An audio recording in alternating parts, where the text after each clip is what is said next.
to another edition of City Beat TV, City Beat Magazine, City Beat Podcast. And my name is Tony Bassett. I'm here with my partner, Shandy Felice. Hey, everybody.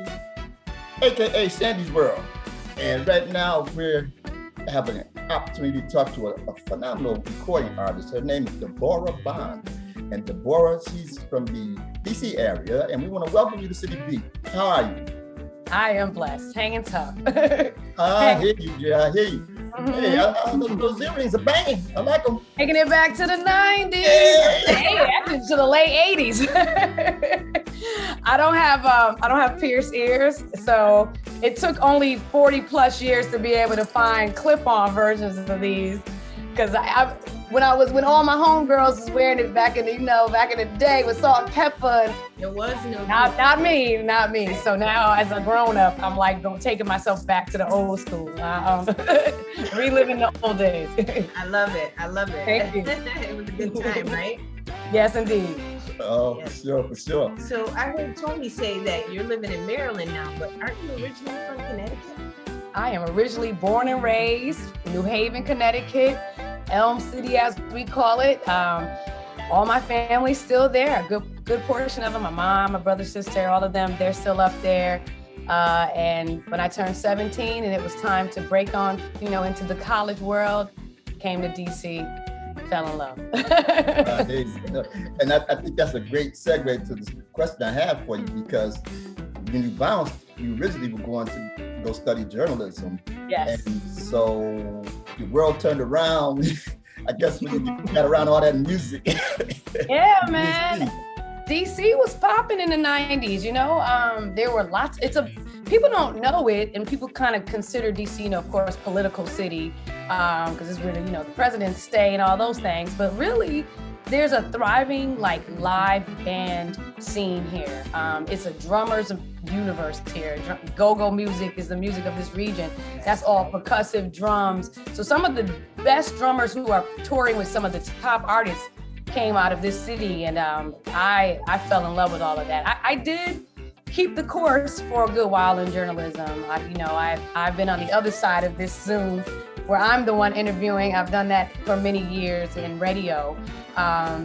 But the musicians and the scene, this particular area called the U Street Corridor, there was clubs and bars and places for independent artists to just get on stage and hone their craft.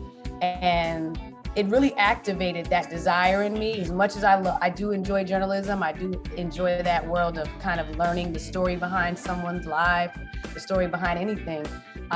The music has always been first. I studied vocal performance as my minor, and I just jumped right in the scene, trying to find musicians to work with or to collaborate, and it has been such a beautiful journey so far. You traveled the world with some of the who's who's in the music business, and I could only imagine what that's been like for you. Phenomenal and game-changing, life-changing, extremely educational. I studied vocal performance in school, but my real degree came from actually being out there, and just really getting the experience, understanding how different climates can affect your voice, or how understanding not getting the proper sleep can affect your voice, meeting people from all over the world who love R&B. They can't even speak English, but they will sing along to a Stevie, a Deborah, a Incognito, whoever, they know those lyrics when it's time to sing along. So it taught me so much about how universal music is, and how, and it's a business. There's so many ins and outs to being on the road that I didn't know until I was given the opportunities that I have to. And I'm still learning. I'm still really learning, but it's been a blast. I am a complete travel girl. I'm a wanderlust personality. I am a Sagittarius. I like to go. So for me, being able to see these different countries and then perform and get that energy from these people all over the world, and then to just, enjoy their culture, their food, their fashion. I went to Japan, spent too much money on clothes. It's been great. It's been great, and I can't wait to do it again. When we can get through what we're getting through. So maybe that is where the title of your latest album comes from, Compass. There you go. Yeah. There you go. It's many levels to journeying, you know. Sometimes journeying is physical, but sometimes journeying is mental and emotional.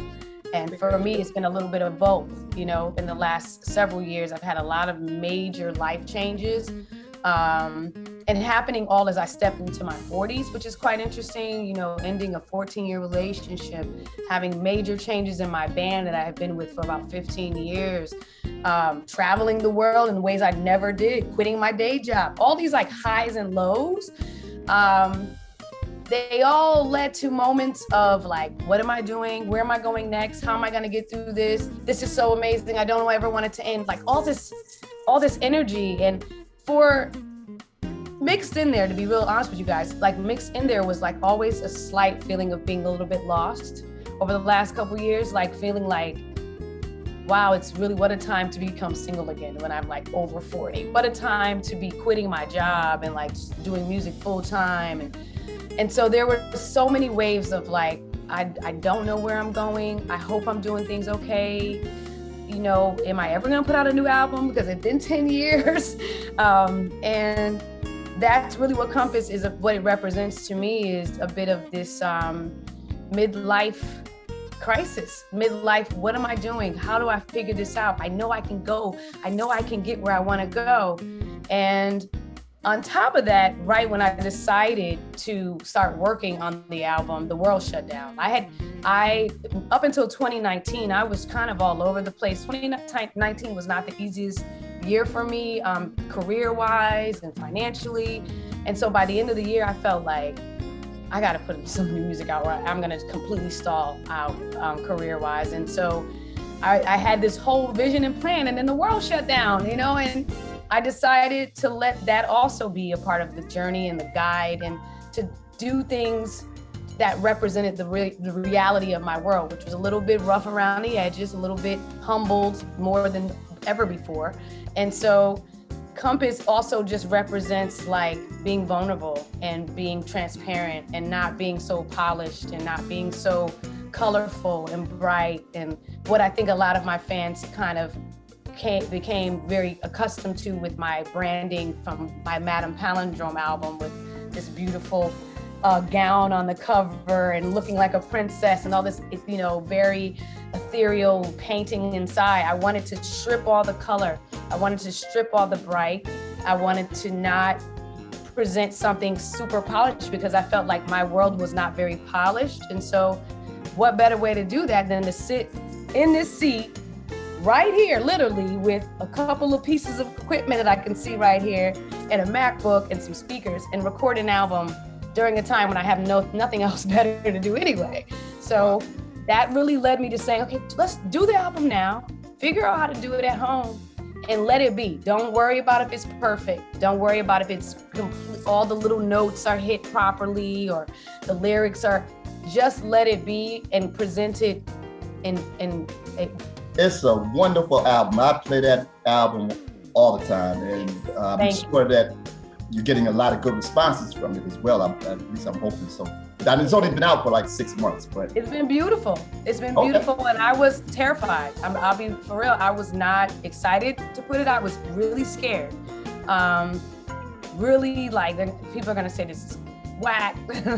People are gonna say like she needs to get back with her old band. People are gonna. I just, you know, I kept telling myself all the negative things. And that's also a part of the story, because I was in such a humble place as far as like kind of having my career really spike at one point around between 2012 and 2014, doing some grand things, to 2019 where it was just kind of simmering on down. And so, you know, I thought that I was really scared. I was really like, this is a coin toss, this is a gamble. And I have to give some love to Bluey from Incognito, who I did share the album with, and he was like, so you're gonna just, what are you gonna do? I'm like, I'm just gonna put it out and then kind of go hide. And he was like, you can't do that, Deborah, you can't do it. You have to put it out and let us help you. And so, you know, he's a part of a team with a label called Splash Blue Records out of London, and they they really gave me the encouragement to like put it out in the biggest way I possibly can. And also, you know, they encouraged me to, you know, stand firm on it, and they assured me that they were gonna let the world know what was up. And between Bluey and a few key other people, my confidence started to build the more I just lived with the music, because it was done last November and I was trying to get it out in the 2020 album, but the universe makes no mistakes. I think it was meant to be out this year. But between November, which is also where my birthday is, and I was feeling like, ooh, do I want to put it out on my birthday? Or what? Between November and January, just living with it, also working on some teasers. I did all kinds of stuff last year that went over a lot of my fans' heads, but it was all built. I was doing everything very deliberate. And if you go back and just look at my social media, especially Instagram, over the last, you know, last year, I just started teasing and kind of doing everything in black and white, and kind of not wearing a lot of makeup, and like showing myself in this little living room alone. And I was doing all this, you know, artsy stuff. And that little moment between November to January, my confidence went up. My love for the album just secured, and like I felt ready. I felt like, okay, people might not like it, but whatever, you know, it means something. It's something to me. We all were home stuck. So there are musicians that are in Nashville, LA, London, Baltimore, Boston, all on that record. And we did that. I wrote it and recorded it all between April and October of last year, start to finish. I sat right here. There's a mic stand in the headphones. I recorded it literally sitting right here, like for months and months, with wine and bourbon and all kind of, you know, late at night, bumping, like, does it sound all right? Okay, patience, I like that. You know, and when I listened to it, it sounds like we were all in the studio together. They would just send me a session. I loaded it into my MacBook. I had help from my executive producer who lives a couple of blocks away. I knew he was in a bubble. He knew I was in a bubble, so we weren't too afraid of each other, you know, as far as COVID. And he would come through here and help get me recorded properly, and everything was done remote. That whole album was done. I recorded it right here. I sat in this seat so long, y'all, I broke the chair. I have two little bootleg stools right here, this little nook, and one of them collapsed right before Zoom, maybe like 5 months ago. I'm like, I'll go to press click, and the chair goes, and it looked like one of those carnival things where they hit the ball and you drop in the water. And this one, here's the seat of the chair. That's how long I've been sitting in this stool recording and working on this album in quarantine. Okay. So, you know, someone told me to frame the seat. I should draw a compass on it and frame it, because it's a part of a memory, you know, like it's real out here. Repurpose it right away. That was part of your journey. So let me ask you, Deborah. Yeah. What were some of the things that you had to come to terms with during the quarantine? Because I, like you, probably Tony too, we were trapped at our homes to remote broadcasting and everything. Mm-hmm. So I'll confess first. The first one was, I'm not as technical as I thought I was. And like, I went to school for media broadcast production. Did very well, got, you know, scholarships and everything. And when I found myself alone in my room with those wires. Yeah. OMG, yes. When I started doing I think it was around like April or May, they started the whole like virtual concerts and stuff. So I did Kennedy Center. I did something for Strathmore. Now that I am very confident on stage. I'm very comfortable and at home on stage. But singing in front of a camera or in front of if you go on YouTube and look up my Kennedy Center performance, it's literally in here. And I'm all like, yeah, y'all, come on. I was hating every minute. The challenge. Yeah. I love you fans out there, but it was not fun. And it was scary. I was nervous. There was some tech stuff going wrong, and it's live, you know? And so I'm like, oh my God.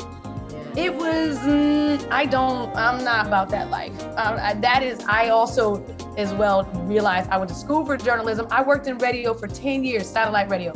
I ran live broadcasts. I was like, what am I doing? I gotta that thing. Why is this not working? Right. Oh, slam stuff, you know, like, yeah. Same realization. Yeah, so Same. that was the challenge, but you found out that you were okay being alone as I well. really was. I mean, and my friends were kind of like, you know, I had at least five or six friends reach out to me, and they said, "We know how you are. We know you little Miss Social Butterfly. You okay?" Literally, are you? We just checking on you. We got one of my friends. We got to check on our little social butterfly. I was like, I am chilling right now. That's right. I'm chilling. See you later. You know. Okay.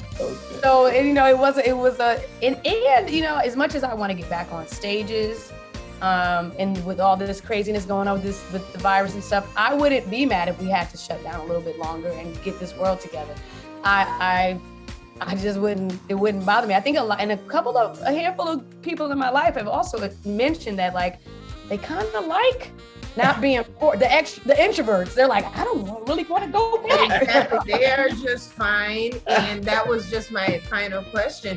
Have you been able to perform back on stage in front of a live audience? Are you looking forward to that? But you kind of answered that already, that you're okay either way. I live for the human beings. I live for the connection. And I've done a couple of private events in the last like maybe 4 or 5 months, and which were kind of tricky because like certain parts of the American community don't like to wear masks. There was a few situations where I was kind of like, get me out of here. But in the last 2 months or so, I did a show last week in New Haven, Connecticut, in my hometown. It was my first of this like series of spot dates I'm going to be doing over the next couple of months. And I just live for that energy. I like to like look you in the eye when I'm singing to you and like see your reaction. I don't want to be like, well, the camera looks great. You know, after each song it's like crickets, no applause, you know. So I'm excited about the next 5 or 6 shows I have on the books for between now and October. I really want to go back to Japan. I want to go back. I went there with Incognito for about 7-day run of shows, and it was the most phenomenal experience. Just everything about the culture was real cool, and I really can't wait to get out of the country as well. I would love to go back to South Africa, where I performed there for the Foreign Exchange and a couple of other artists, and it was just mind-blowing. So I want to ask you, I was watching the video of Radio with you using the keyboards, and it was interesting, and I said, hey, this sounded almost like just like the album.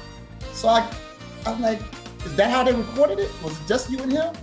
Oh, now the the live video at Strathmore, that was actually one of the first things I did last spring. And that was a filmed kind of thing. But you know, I got to shout out Trey Sorrells, who's playing keys on that, because Trey is actually a stellar saxophone player. He's like very new at keys, but I've been challenging him. He's been challenging himself to learn more, and he's been ready to step out with me. And he also produced Radio, and he also produced Burden on the album. And we, right before like 2018 and 2019, myself, Zoe Ferguson from the group Foreign Exchange, Zoe plays keys for Foreign Exchange, another phenomenal artist. Zoe, and Trey would do brunches on U Street every Sunday. We do a brunch at this wine bar, and Zoe would play keys, Trey would play saxophone, and I would sing. Every now and then, Zoe would go on the road, and Trey offered to just step in and, you know, sub out for him. But he knew he wasn't the strongest keyboard player. So he was like, you know what would be cool is if we just import some drum tracks, like some just drum loops of our favorite drummers. Both who happen to be on the album, phenomenal drummer, Nate Smith, Grammy nominated. He done produced for Michael Jackson. He's playing drums on Stride. And Corey Fonville, who plays with the group Butcher Brown, also plays with Christian Scott. We had loops that they released on records, and we just basically loaded the loop. So you heard the drum, and then Trey played keys and I sung. It felt very big, didn't it though? It felt like a band. Right. That was literally a MacBook, a keyboard, and a microphone. That's it. Hey, make a way. And they did tell me for that Strathmore thing, they were like, you can't have a full band. So you're gonna have to figure something out. And I said, well, we're gonna do it. Strathmore is a very elite arts and artist development, dance, illustration organization, and it has like educational programs, artist in residency programs, which I was an artist in resident from 2012 to 2013. Trey was an artist in resident just last 2 years ago. And so once you're done with your residency, they basically offer you other opportunities after moving forward. And they're very different. Their crowd is very different. They love jazz and they love classical and they love folk.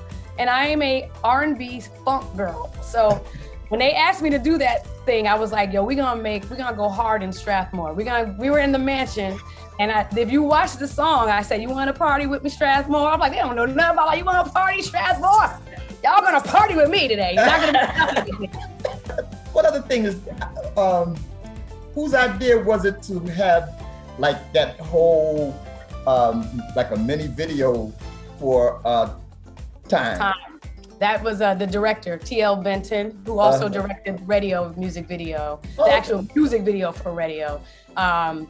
His company, Mecca Filmworks, is blowing up right now. He's in this area. He had reached out to me before quarantine and wanted to collaborate on some things. And so he was one of the first people I like kind of let into my little bubble in here. And if you go back on Instagram, you'll see he filmed me just singing Brandy and Janet Jackson, singing all these songs about missing you during quarantine. And we had such a cool synergy that I was like, do you want to do my first music video too? And then we did radio, and it had such a great response. And so for Time, he was like, let's do something where we play on the time, like past and future. And would you be interested in being like a jazz singer? And like, I was like, I'm down to do. I didn't even know what the treatment or premise of that music video was until 2 days before we shot it. He just said, find a little dress, do something with hair, and act drunk. I was like, oh, that's easy. Okay. Oh, easy. You want me to act drunk? No problem. I'm gonna be myself. So it was so much fun. And I didn't know it was gonna turn into that much of a movie until he had the dialogue with the bandmates in the beginning. And we had a blast. We did that at Keystone Corner Jazz Club in Baltimore. It was completely shut down at the time when we filmed it, and the owner let me take over for a day. Wow. And we had such a blast. So TL, that's all from his mind. I've only one of my music videos out of all of the ones I have out there did I come up with the storyline, and that's for a song called Perfect. But all the other videos, I let the director come up with the story. As long as I'm not doing anything, that I wouldn't want my mama to see, or maybe my future children or something. I'm down for whatever. I'm very open. I really enjoy acting and doing all that stuff. So it was a good time, and it's doing very well. It's over close to 30,000 views, and it's only been out for about 2.5 months. So thank you guys for supporting me, putting me on a platform. I appreciate it. All right. Where I'm going, and I'm still waiting for the future to reach out to me. How long will this life last? I better start living. Who'd have thought I'd reach the day? More and more I see the gray. Staring at fine lines, they say this comes with age. Am I in or am I out? I thought by now that I'd have some clout. Sometimes I wanna stop the clock, I don't know where I can figure it out. Yes, I know I've always been the one. I've always been the one, but I don't wanna move so fast, 'cause I don't know where I'm going, and I'm still waiting for the future to reach out to me. Oh, how long will life last? Better start living in it. Stop dwelling on the past. Stop holding on. How long will life last?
replays on for, man? What you- I don't even.